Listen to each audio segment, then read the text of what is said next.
So this is one way of pushing the button. If the narcissist chooses the New Testament God, you push the button by catering to his need to feel victimized, martyred, and so on and so forth, ironically, by mistreating him. The more you mistreat him, the more attached he will be to you. Because the more you mistreat and abuse him, the more you cheat on him, the more you betray him, well, up to a point. And that point is the mortification, the singularity point. Up to that point, the longer you torment and taunt and torture this kind of narcissist, the New Testament narcissist, the more gratified he is. He's in his Jesus comfort zone. He feels crucified for a good cause. So this is one way of pushing the button. The other way of pushing the button is, of course, challenging the self-imputed, alleged, self-proclaimed divinity of the narcissist, pointing out to him mistakes that he had made, inconsistencies, discrepancies, sheer nonsense, stupidities, wrong decisions, failures, defeats, etc., and doing so repeatedly, like, you know, the Chinese drop torture, water drop torture, I mean, drop by drop, until finally he would walk away. His divinity, the father guru, and the divinity buttons are the two important ones because they are at the core of the grandiosity. These are the four buttons, and these are the ways to push them. Now, why do we feel so uncomfortable with narcissists and so on? Why, when we come across narcissist, there is this dis-ease? You're ill at ease somehow. It's like something's missing, something ambient, something is in the air, as though the atmosphere had been instantaneously polluted or poisoned. Even when you're in love with a narcissist, even when you're irrevocably, inexorably attracted to the narcissist, even when you find him amazing and humorous and funny and witty and stunning and super intelligent and drop-dead gorgeous, there's still a tiny voice whispering in your ear, your intuition actually, your gut instinct, your survival instinct, whispering in your ear, beware, be careful. Either it's too good to be true, so it's probably not true, or some of the behaviors of the narcissist don't sit well with the way he represents himself. The mask sometimes slips, and you get a glimpse of the alien beneath. So one of the things that narcissists force you to do, which healthy, normal people don't, is this constant self-scrutiny.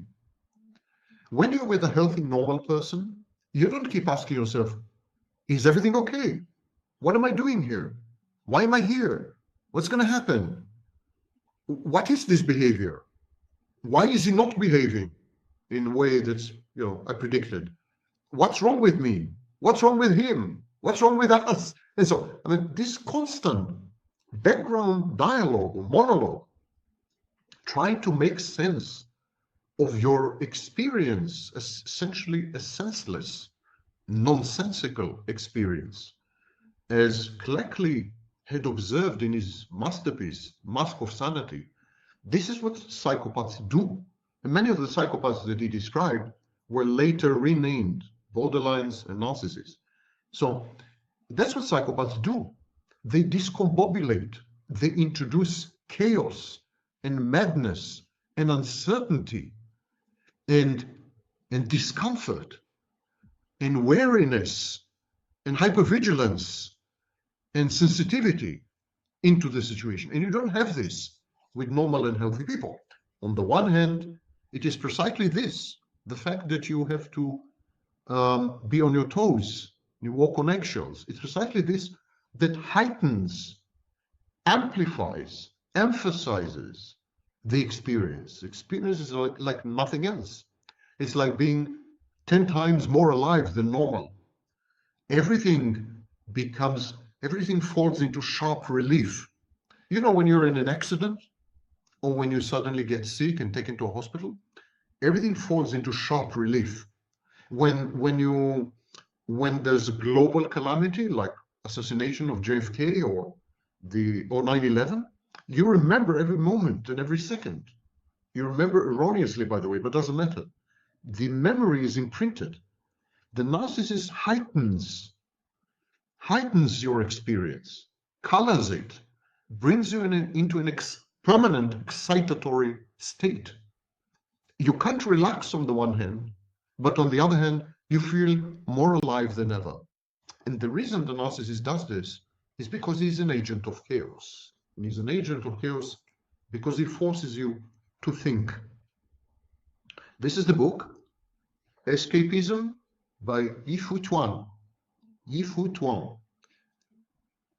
Y-I-F-U-T-U-A-N. He was a cultural geographer. This is an excellent book called Escapism. And I would like to read to you an extended excerpt from the book about chaos and order. Remember, the narcissist forces you to think, where healthy and normal people do not. So he starts with, because he's a cultural geographer, essentially a kind of anthropologist. A Navajo father instructs his children in the use of a string game, showing how it connects human life to the constellations, as prelude for telling the coyote tale. The game and the tale may be entertaining in themselves, but they have a deeper purpose, which the father explains thus. He tells his children, we need to have ways of thinking, of keeping things stable, healthy, beautiful. We try for a long life, but lots of things can happen to us. So we keep our thinking in order by these figures, and we keep our lives in order with these stories. We have to relate our lives to stars and to the sun and the animals and all the nature, or else we will go crazy and get sick. Essentially what the father is telling his children, don't overthink. And if you do think in a rigid, structured, dictated, predefined manner. Don't think independently. The narcissist forces you to think outside the box. The narcissist takes you out of your comfort zone, introduces you to unsettling, sometimes harrowing, and always discomforting and frightening and threatening, menacious experiences. He forces you to think independently. And so, to Inuits, I continue quoting. So, happy people, I'm sorry, let me continue with the excerpt. The Navajo father commends thinking for its power to produce temporary stays against disorder. Many societies, however, recognize that thinking without some immediate practical end in mind can cause unhappiness, and that indeed it is in itself evidence of unhappiness. Happy people have no reason to think. They live rather than question living. To Inuits, thinking signifies either craziness or the strength to have independent views. Both qualities are antisocial and to be deplored. One Inuit, a woman, was overheard to say in a righteous tone, I never think. Another woman complained of a third woman because she was trying to make her think, and this way shorten her life. Even in modern America, thinking is suspect. It is something done by the idly curious or by discontented people. It is subversive of established values. It undermines communal coherence and promotes individualism. There is an element of truth in all these accusations, says the author. In an Updike novel, a working-class father thinks about his son reading. It makes him feel cut off from his son. The father says, he doesn't know why it makes him nervous to see the kid read, like he's plotting something. They say you should encourage reading, but they never tell you why. The author, again, to remind you, I'm reading from Escapism, a book by Yifu Tuan. So Yifu Tuan says, I have chosen the words isolation and indifference to capture a fundamental human experience. Other people may choose other words or concepts. One of the most common is chaos, which invokes the ultimate in disconnectedness, isolation, and indifference. Even as the Navajo father uses a string game to show his children how human fate is tied to the constellations, he feels and fears the undertow of chaos. Likewise, Hawa, an Iglulik Eskimo, says the same. When the Danish explorer Knud Rasmussen tried to get Hawa, this Iglulik Eskimo, to articulate a coherent philosophy, Hawa replied that it cannot be done. Moreover, it is presumptuous to do so, presumptuous and futile as to build elaborate material shelters and camps. Whatever people may say, whatever they would like to believe, they know through the shocks of experience that nature is indifferent and can be chaotic. To hunt well and to live happily, says Awa, men must have calm weather. Why this constant succession of blizzards? In other words, why think?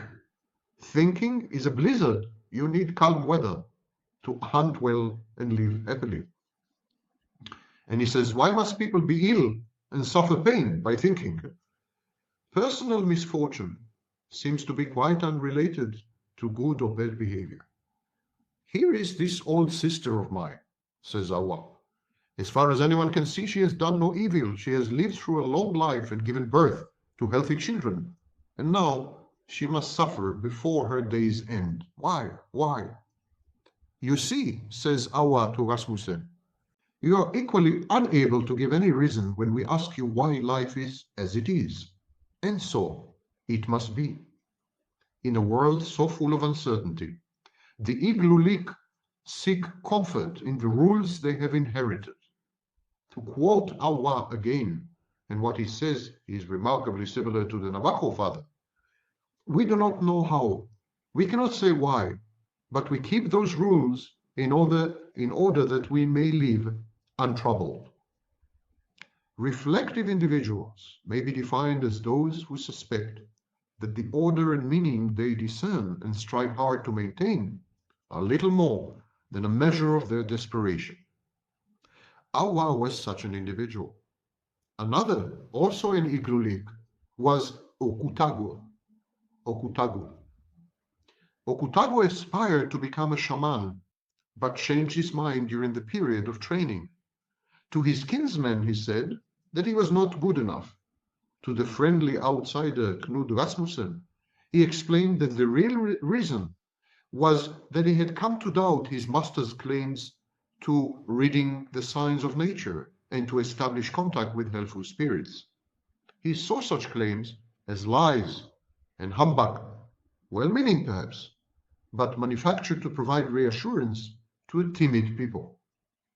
The anthropologist Monica Wilson asked the women of an African village why they set such store by their ceremonies, why the ceremonies are so important. And they answered, and she asked them, was it because they exerted real power over the external world, these ceremonies? Their answer was always the same. Such ceremonies were conducted for inward rather than outward effect. They served to stop people from going mad.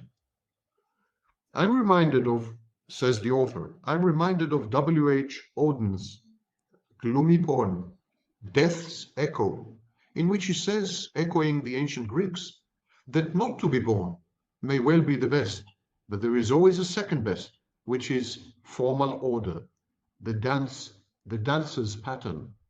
To make some sense of life, to prevent ourselves from going mad, we have one ready means of escape, and that is to dance while we can. Unironed handkerchiefs could lead to madness, writes Iris Murdoch. People must opt for order somewhere down the line. A touching confession of helplessness before the world's bewildering complexity comes from the distinguished anthropologist Claude Lévi-Strauss. He has been accused of reductionism, of suggesting that structural analysis has the power to illuminate human experience and social reality. Lévi-Strauss denies this as outrageous. The possibility, he says, has never occurred to me. On the contrary, it seems to me that social life and the empirical reality surrounding it unfold mostly at random. As Lévi-Strauss picturesquely puts it, disorder reigns in social life's vast empiricals too. He, for his part, chooses to study only its scattered small islands of organization. Moreover, these islands refer not to what people do, but to what they believe or say must be done. This is an extended excerpt from Escapism by He Fu Tuan. And this is what the narcissist does. He introduces chaos. He introduces madness by forcing you to think, by forcing you to reflect, by forcing you to doubt and question, by introducing the unpredictable, the incomprehensible, the senseless, and the cruel into your lives. And this leads me to the last segment, and that is the gamma male. Gamma male is borrowed from a typology known as the socio-sexual hierarchy, produced by the far-right activist Vox Day. Vox Day was his pseudonym. I think his real name was Beale, B-E-A-L-E. According to him, gamma males are intellectual, highly romantic, ideologically driven men who hold a low status position in the social dominance hierarchy, though they desire to be leaders and are envious of the rank and privilege that comes naturally to alphas and betas. This is one definition, and there is a list of attributes or traits of the gamma male. They're highly intelligent, they're kind and empathetic, they're hopeless romantics, they believe that the depth of their love should hold value to the women they pedestalize, they struggle to succeed on the dating marketplace, they adopt secret king delusions of grandeur, they are conflict avoidant, they are failure avoidant, they lie to themselves, they fail to understand women. It's a good description of the cerebral narcissist, actually. And here is another definition from Urban Dictionary of the gamma male. The gamma male is a person who rejects status and authority, believing that thinking for oneself is possible and desirable, and valuing freedom the most. The orientation puts gamma males at odds with most people in society, so gammas tend to be perceived as outsiders, but outsider status may or may not be important to their identity. Gammas tend to be comfortable alone, but they have material, sexual, and social needs like everybody else.